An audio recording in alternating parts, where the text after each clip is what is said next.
A topic that we spend a lot of time discussing on Morning News Now, mental health. July is National Minority Mental Health Awareness Month, a time to raise awareness on the racial and ethnic disparities. According to the National Institutes of Health, minorities in the United States are more likely to delay or fail to seek treatment than their white counterparts. So today we're shining a light on the unique struggles minority groups face when it comes to their mental health. Joining us now to discuss is licensed psychologist Dr. Jenny Wang and licensed marriage and family therapist Dr. George James. Good morning to both of you. Thank you for being here with us. Dr. James, let's start with you. The Department of Health and Human Services found that in 2021, only 39% of Black adults, 25% of Asian adults, and 36% of Hispanic adults with any sort of mental illness received mental health services.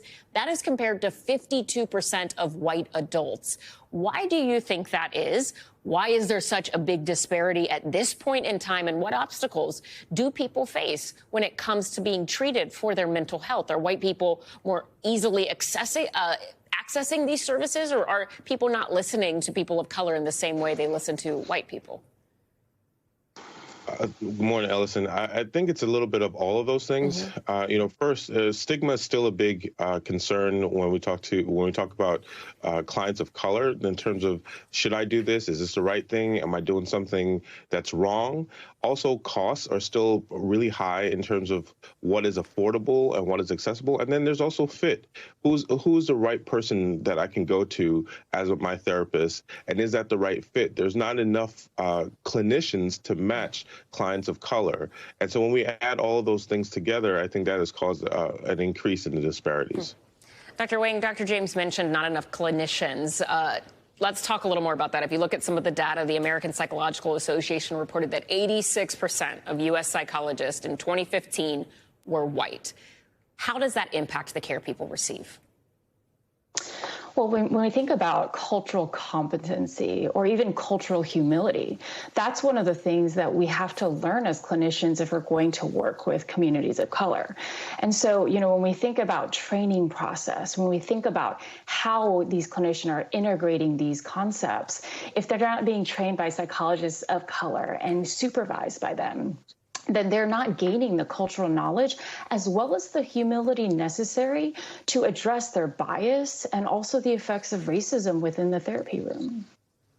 Dr. James, moving forward, what sort of actions need to be taken to address some of these issues right now? No, I agree with Dr. Wang, and it starts with that there needs to be more programs that are admitting more clinicians of color, training more clinicians of color, more leaders of color, more programs designed to think about the issues specifically that clients of color might face. And in addition to that, being able to think about what does compensation look like, how we lower costs for those who want service, but also still compensate those who are providing the services, because those disparities can continue to cause issues.